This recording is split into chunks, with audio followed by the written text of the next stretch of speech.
कुछ दिनों पश्चात बाबा बिहारी दास जी भी वृंदावन के लिए प्रस्थान किए। मीरा श्याम कुंज में बैठी हुई सोच रही थी, कल गुरु पूर्णिमा है। सदा से इस दिन लोग गुरु पूजा करते आ रहे हैं। शास्त्र कहते हैं कि गुरु के बिना ज्ञान नहीं होता, गुरु ही परम तत्व का दाता है। तब मेरे गुरु कौन? वह एकदम से उठकर दुदाजी के पास चल पड़ी।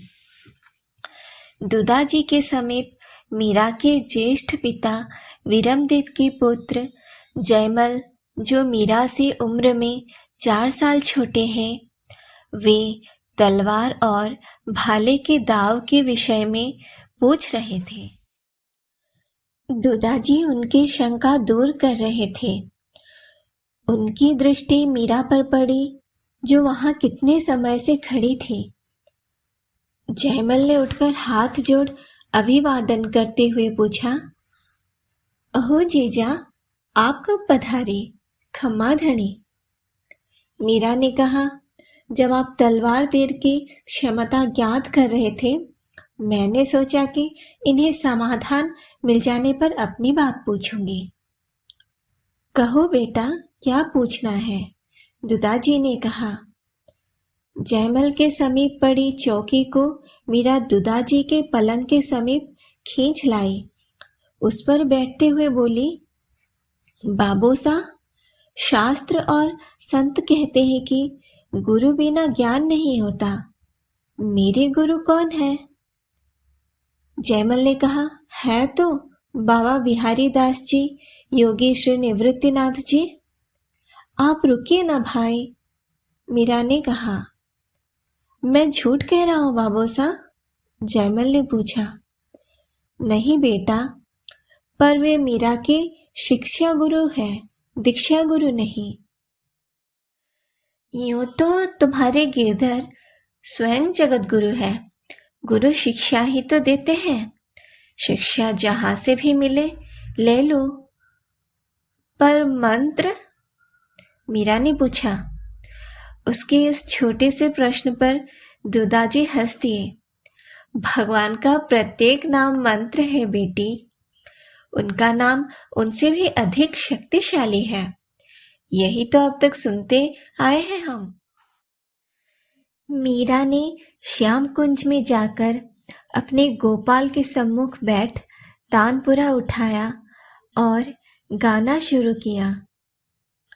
मोहि लागी लगन गुरु चरणन की, गुरु चरणन की, गुरु चरणन की।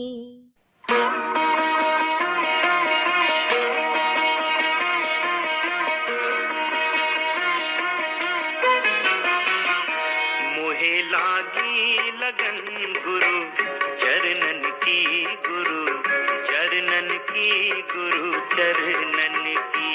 मोहे लागी लगन गुरु चरणन की, गुरु चरणन की, गुरु चरणन की।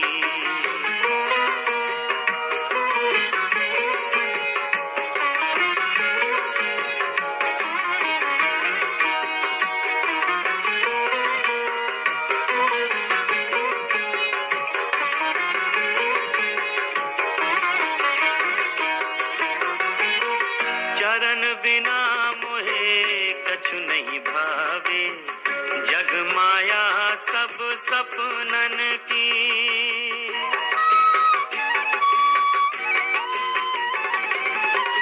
चरण बिना मोहे कछु नहीं भावे, जग माया सब सपनन की। मोहे लागी लगन गुरु चरणन की, गुरु चरणन की, गुरु चरणन की। मोहे लागी लगन गुरु चरणन की, गुरु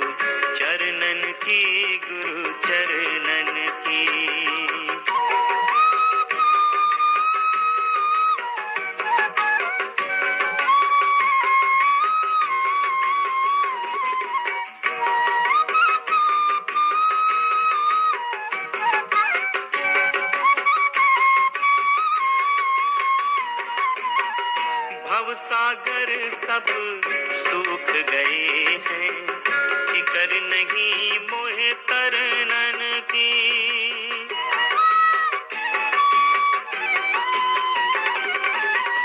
भव सागर सब सूख गए हैं, फिकर नहीं मोहे तरनन की।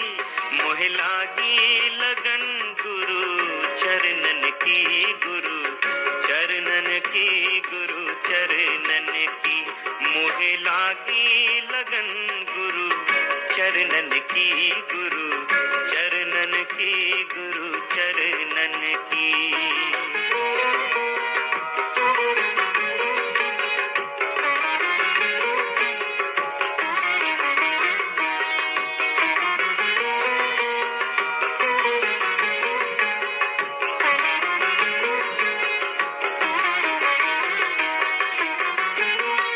मीरा के प्रभु गिरधर नागर, आस गही गुरु शरणन की।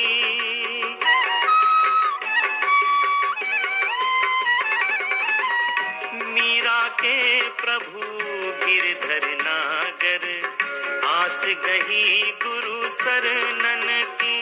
मोह लागी लगन गुरु चरणन की, गुरु चरणन की, गुरु चरणन की।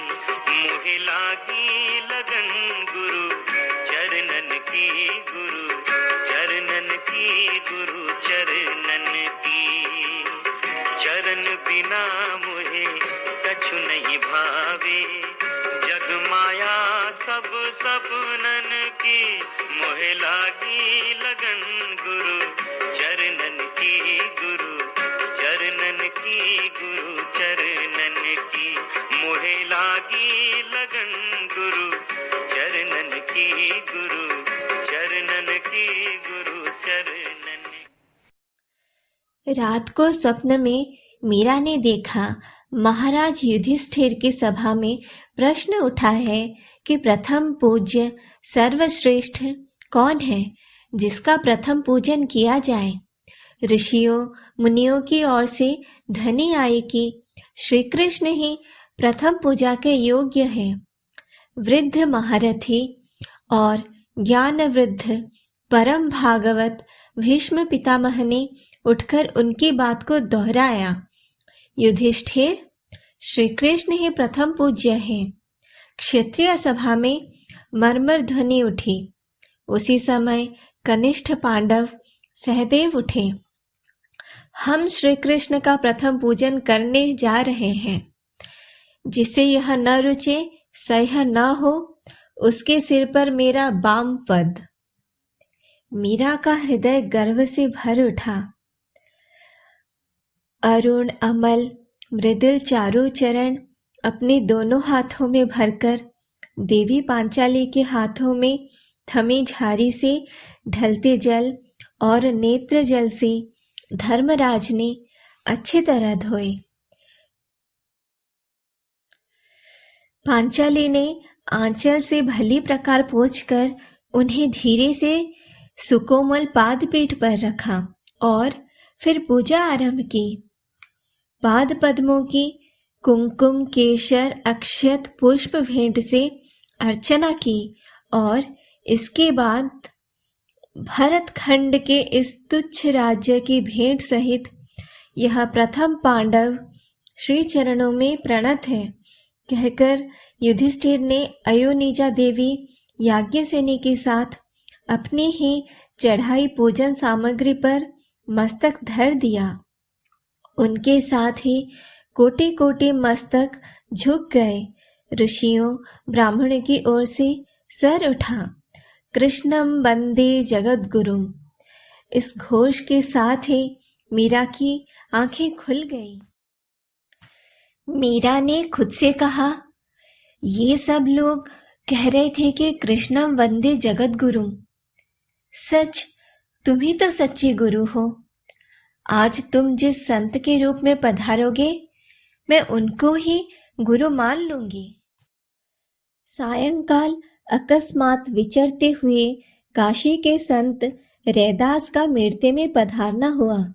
दुदाजी बहुत प्रसन्न हुए। मीरा को बुलाकर उनका परिचय दिया। वह प्रसन्न हो उठी। मन ही मन उन्हें गुरु मानकर मीरा ने प्रणाम किया। रात को राजमहल के सामने वाले चौगान में सार्वजनिक सत्संग समारोह हुआ। रैदास जी के उपदेश भजन हुए। दूधा जी के आग्रह से मीरा ने भजन गाकर उन्हें सुनाए। मीरा के संगीत ज्ञान, पद रचना और स्वर माधुर्य से संत बड़े प्रसन्न हुए। उन्होंने पूछा, तुम्हारे गुरु कौन है बेटी? मीरा ने कहा, कल मैंने अपने प्रभु के सामने निवेदन किया था कि मेरे लिए गुरु भेजें, और फिर निश्चय किया कि आज गुरु पूर्णिमा है। अतः जो भी संत आज पधारेंगे वे ही प्रभु द्वारा निर्धारित मेरे गुरु होंगे। कृपा कर इस आज्ञा को स्वीकार करें। मीरा ने पुनः उनके चरणों में प्रणाम किया। उसकी आंखों से निकलकर 2 बूंदें धरा पर गिर पड़ी।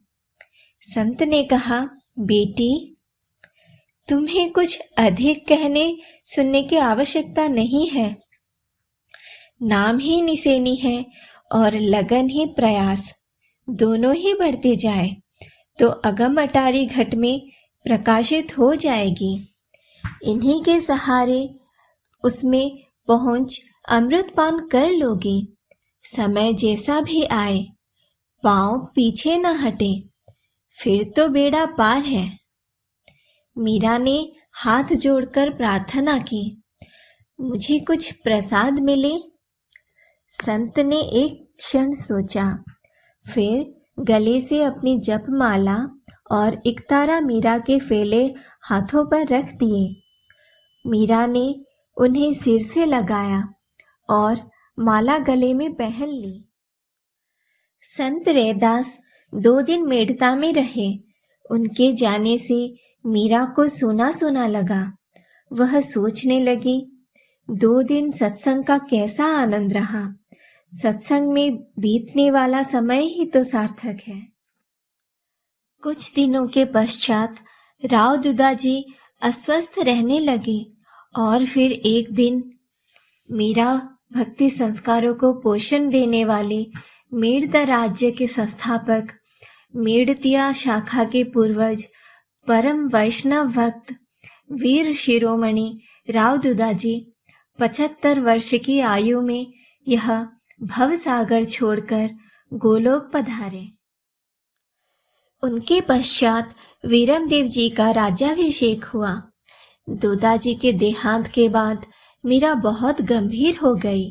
उसके सबसे बड़े सहायक और अवलंब दुदाजी के न रहने से उसे अकेलापन खलने लगा।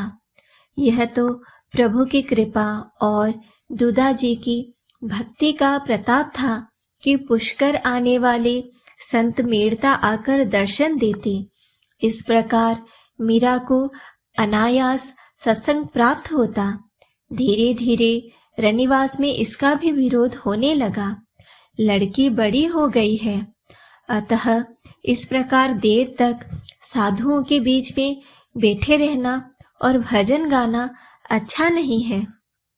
सभी साधु तो अच्छे नहीं होते। पहले की बात और थी, तब अन्नदाता हुकुम साथ रहते थे और मीरा भी छोटी ही थी। अब वह 14 वर्ष की बालिका हो गई है।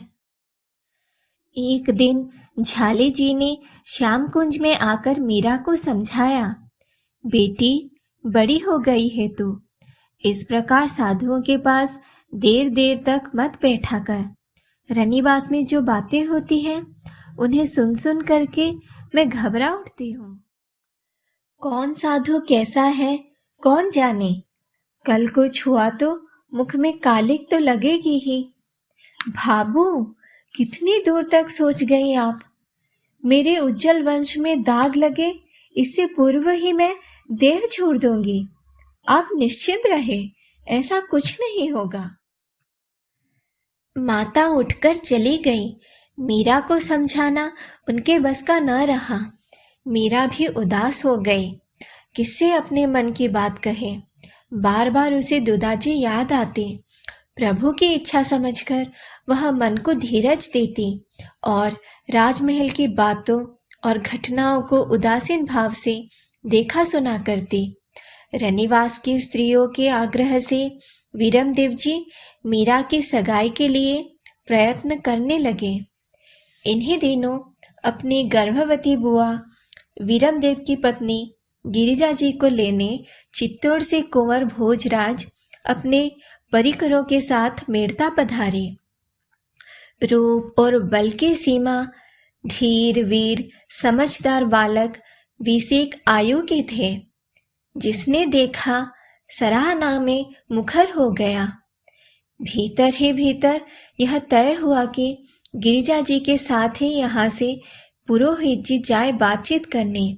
यदि दीवान जी का रुख अनुकूल लगे तो गिरिजा जी को लाने के लिए जब यहाँ से वीरमदेव जी चित्तौड़ पधारे तो बात पक्की करके ही लौटेंगे।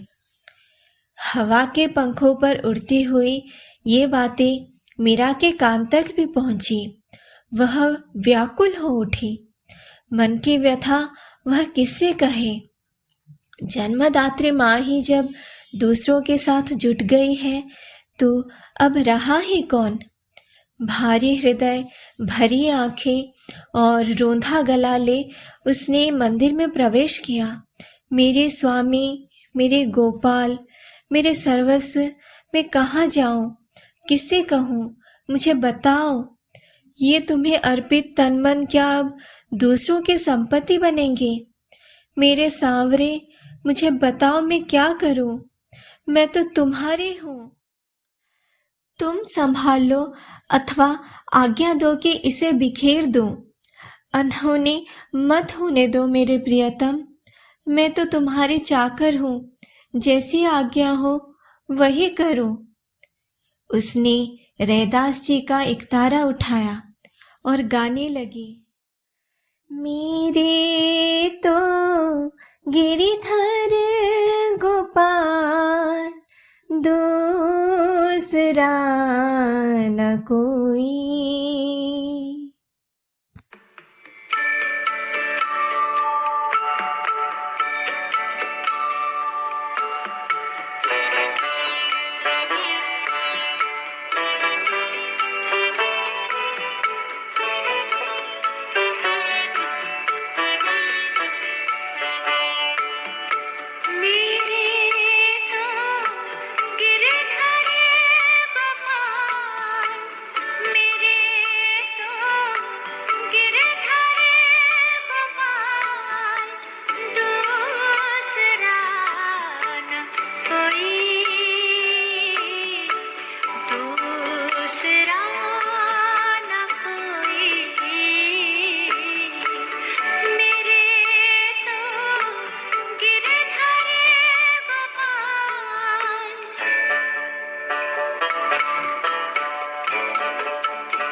तो दोस्तों मिलते हैं अगले वीडियो में, जिसमें मैं आपको आगे क्या हुआ बताऊंगी।